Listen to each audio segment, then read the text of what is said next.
You are once again in the field with Neil. Rising out of the tall grass, I may need to do a tick check later, which is important. Don't check yourself before you wreck yourself, Nantucket. I'm out in the middle of a retired cranberry bog here at Windswept. This is the site of a major wetland restoration project that has been being planned over the last few years with help from our dedicated team of science and stewardship ecologists, as well as the Massachusetts Department of Ecological Restoration.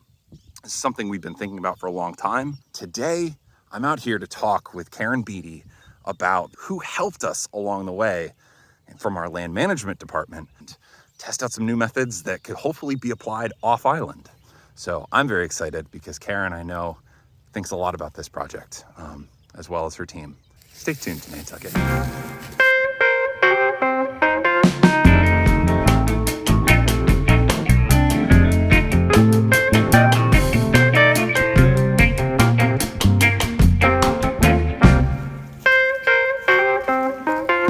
Hello, Karen. Hi, Neil. How are you? I'm doing very well. We're out in the middle of it right now. We are in Bog 1 at Windswept Cranberry Bog, which is the westernmost bog. Wow. And behind you, this square patch looks a bit different from the rest of this old retired bog.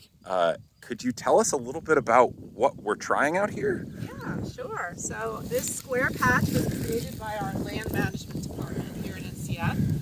And I'll give you a little bit of background on this project. This is a wetland restoration project here at Windswept Cranberry Bog that we've been working on for a number of years with our partners at the Mass Division of Ecological Restoration's Cranberry Bog program. And the idea here is that we want to take the 14 individual bogs that used to grow cranberries at Windswept and try to get them to be interconnected again and become sort of a free-flowing wetland again, which is what was here back in the early 1900s before this became a cranberry bog.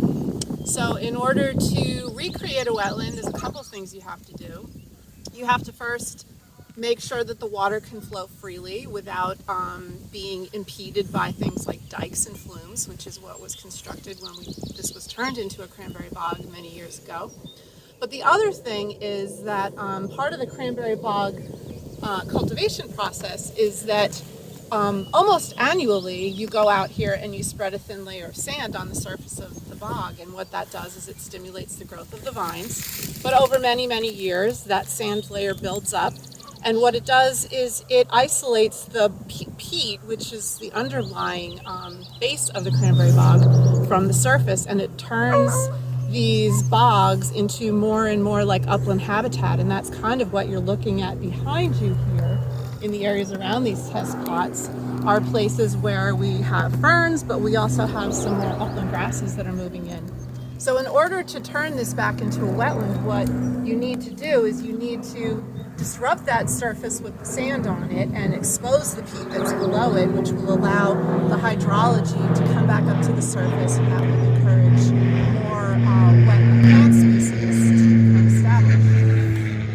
We can't fight the planes coming over us, unfortunately. Right on the path of the, You know, one-way. this is part of being in the field with Neil, is counting all the planes that go over, so that's okay.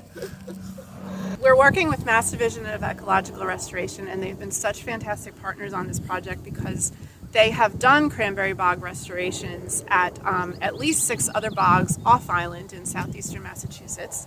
And they've been very successful, but the way that they have gone about creating this, exposing the peat and getting the water to come to the surface again, is by using a front end loader and coming in and just scoop by scoop, picking up what's there, turning it over, and going through all the bogs scoop by scoop. That's been extremely effective at the places where they've done that, but it's also very time consuming and it's very expensive. So we are trying to experiment with some alternative techniques for doing that could be a little bit less labor intensive and a little bit less expensive. So we have things like front end loaders, we have tractors, we have harrows, but those kinds of equipment are usually used when you're building a house and you're digging a foundation, or you're grading a road, or you're plowing a farm field. But we're using them in a very different way here And we have the equipment, but we also have the staff that understand what it is that we are trying to achieve from an ecological perspective. So we don't have to go out and hire a contractor that doesn't have that. So this plot in particular right here, you didn't get to take care of this by yourself. Who helped to make this possible? So NCF is extremely lucky in that we have an in-house land management department, and Nick Larrabee and his dad Tommy Larrabee have extensive experience from working the cranberry bogs out at Milestone. And then we have Richard and Donnie Mack, who have grown up on Nantucket and know this island very well as Jim Olney. So we have this great resource in our land management department in terms of knowledge and expertise and understanding of the foundation and what our goals and what our objectives are. But they also are very knowledgeable in terms of how to use equipment for achieving ecological objectives such as what we have here. We had a meeting earlier this winter where we were brainstorming about ways that we could do something a little bit different and a little bit more efficient to reconnect with the water and the peat that's underlying this bog and bring it up to the surface and disrupt the sand layer that was put on during those many years of cranberry cultivation. And when we were talking with them, they had this great idea of potentially using a harrow and a plow, which we had kind of thought about the harrow, but the plow was something we didn't think about at all. So it was a really great kind of synergistic conversation that we had together between our science department and our land management department. And, you know, getting their feedback was really, really helpful and integral to developing this project. And then we went back to Mass DER and they thought, wow, that's a great idea. And we decided to put these test plots in where we could test out these different techniques on a small scale and see what was effective and what wasn't effective and what maybe we might want to consider to implement on a larger scale basis when we do the restoration project in a year or so on a much bigger scale. And this work was also permitted by the Nantucket Conservation It Commission. was. But it's great that we can do this in-house with some of our stuff and have the ability to talk with these guys who are really knowledgeable in their own right about how the land works and how Nantucket is shaped.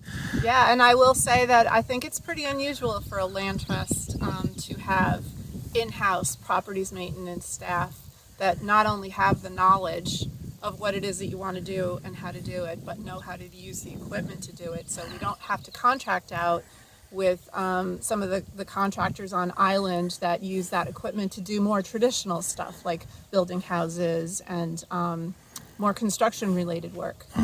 So that's like huge and beneficial, and it's something I appreciate a lot because I know it's unique in the conservation world to have Absolutely. those resources in-house.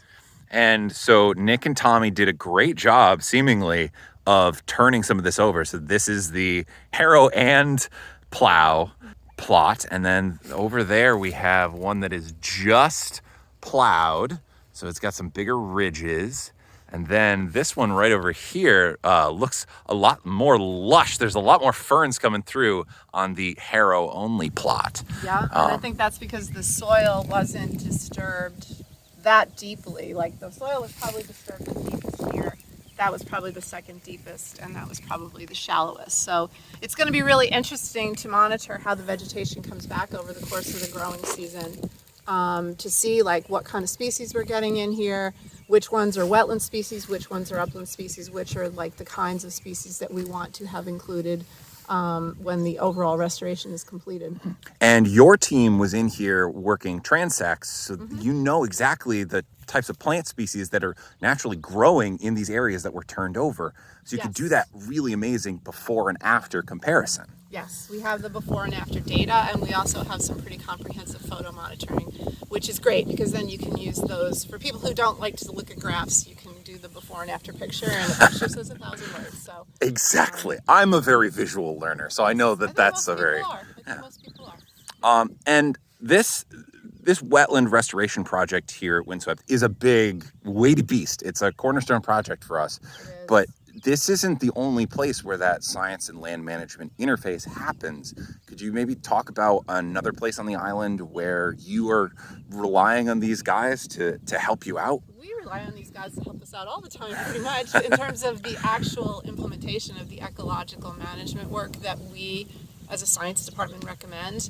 They're the ones that take those recommendations and then actually implement them. So we do a lot of mowing work, both with tractors that are mowing things that need to be treated repeatedly. And then also we have a Fecon, which is a big monster brush cutting machine, and we use that in areas that have not been treated for a long time, so very tall vegetation, and it's able to treat that and cut it back down to the ground. Nantucket is a really unique place in that, like, most of the landscape has been manipulated by people for many, many years. So some of the things that we try to do on our properties is mimic those types of disturbances that the Native Americans employed way back when, to keep some of those early successional habitats that are more low vegetation, such as grasslands and low shrubs. And that requires repeated management, sometimes annually, sometimes every 2 or 3 years. So our maintenance crew does all the mowing work, and that's one of the main things that they do over the winter. They don't mow everything every single winter, but we mow things on a rotational basis. And then there's some other projects where targeted mowing with, say, our Fecon machine is used to promote particular rare plants. So we have a species called broom crowberry, which is relatively rare, low-growing shrub, and we experimented with that a little bit this winter to see if we could use the Fecon to disrupt the soil a little bit to promote the growth of the broom crowberry, but also reduce some of the taller shrubs and trees that were starting to outshade it and outcompete it. It's so good to get you out here as the mastermind for a lot of this work, and you put so much thought and effort into it. It must feel good to see some of this work in action and to know that all that time and effort is actually being translated into a physical restoration project. Yeah, I have to say it's one of the most rewarding parts of my job. And I would also like to just add that it's definitely a team effort. So I'm not just the mastermind. Our entire science department contributes to the brainstorming that put together the ecological recommendations that our land management department then takes and actually implements and sees through. Well, thank you, Karen, for showing us a little bit of this. I am excited to get into this plot a little bit and show people what's actually growing here right now and coming back through. Yeah, so I think we should say see you in August when we come back and take a look at the same area and see what happened over the summer. Great. Thank you, Karen, and I'm going to go explore a little bit in this plot.